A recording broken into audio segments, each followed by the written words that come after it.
बुरा न मानिएगा, कहा जाता है कि 4 प्रकार के श्रोता होते हैं। प्रथम श्रेणी के जो श्रोता होते हैं ना, उन्हें कहा गया श्रोता, अर्थात वो व्यास जी के आने से पहले कथा में आके बैठ जाते हैं। नियम यही है कि व्यास जी के आने से पहले श्रोता आकर के कथा में बैठ जाए।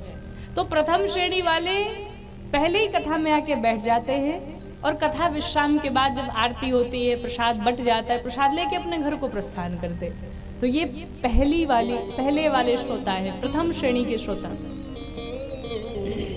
लेकिन जो द्वितीय श्रेणी के श्रोता हैं, इनको श्रोता नहीं, उनको सोता कहा गया। इनको सोता कहा गया। सोता क्यों कहा गया?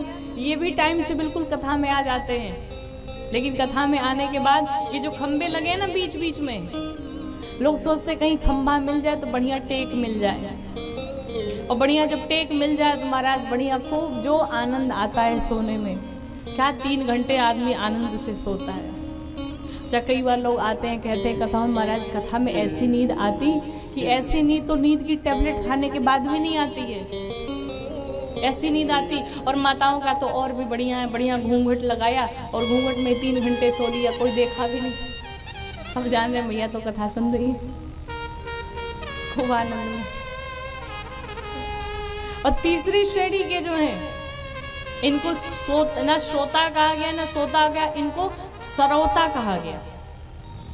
हाँ, सरौता समझते हैं ना, काटने वाला। ये लोग ये कथा में जब आते हैं ना, बाहर ही खड़े रहेंगे और बाहर ही से खड़े होते होते अपना ज्ञान बांटते हैं।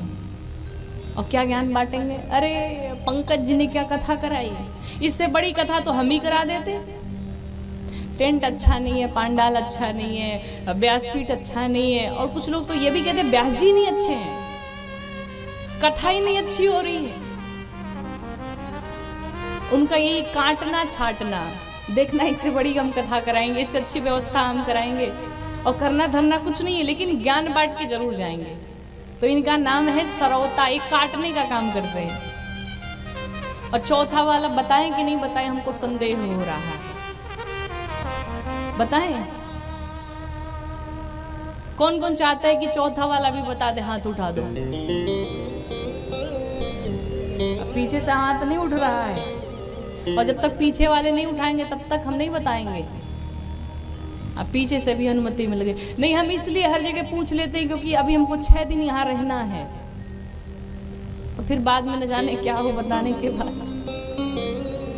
बुरा न मानिएगा, हम पीछे वालों को वैसे नहीं कह रहे हैं, लेकिन जो चौथे वाले बताए गए ना, उनको कहा गया सरकौता। सरकौता इनका नाम है। ये भी आते हैं कथा में बैठते हैं, लेकिन सबसे पीछे बैठते हैं, और सबसे पीछे बैठने के बाद एकदम खाली पांव आते हैं, और टूटी फूटी चप्पल पहन के आते हैं, वीवीआईपी चप्पल लेके जाते हैं पीछे से। पीछे वाले बुरा नहीं मानेंगे, हम पीछे वालों को नहीं कह रहे,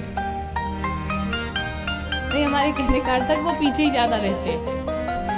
तो ऐसे ऐसे अद्भुत श्रोता होते हैं। तो ये 4 प्रकार के श्रोता बताए गए, लेकिन यहाँ हमारे पूर्णिया वाले तो प्रथम श्रेणी वाले श्रोता हैं। तो सत्संग प्रारंभ हुआ किसके बीच में? पति पत्नी के बीच में। लोग कहते हैं ना कि भजन करने का ये टाइम थोड़ी है, भजन कब करेंगे? कहा 60 के बाद करेंगे। अच्छा एक बात बताओ, 60 के बाद गारंटी है कि जिंदा रहोगे? पता है क्या? कोई एग्रीमेंट साइन हुई है क्या कि 60 के बाद भी हम जिंदा रहेंगे? अगले क्षण का पता नहीं, और हम 60 की बात करते हैं। इस संसार में एक राजा परीक्षित ही ऐसे थे, जब उन्हें श्राप मिल गया तो दौड़े भागे अपने पत्नी के पास गए और जाकर के क्या कहा? सुनो, आज मैं बड़ा प्रसन्न हूँ, दुनिया का सबसे सौभाग्यशाली व्यक्ति हूँ। कहा क्यों?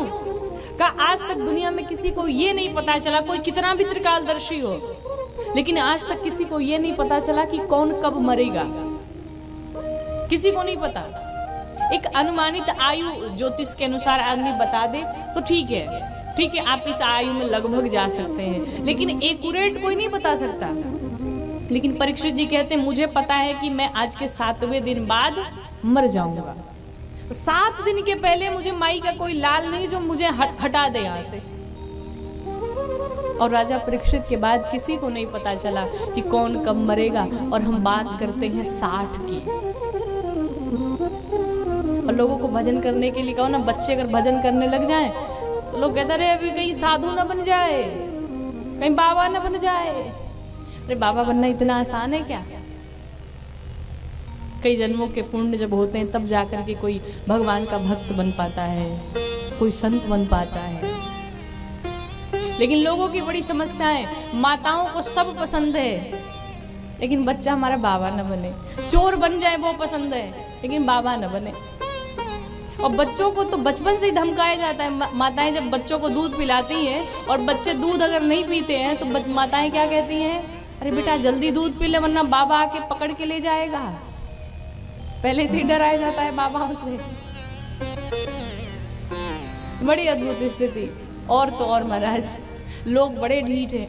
लोगों से कहो ना भजन करो, कहते करेंगे अभी तो बहुत टाइम है।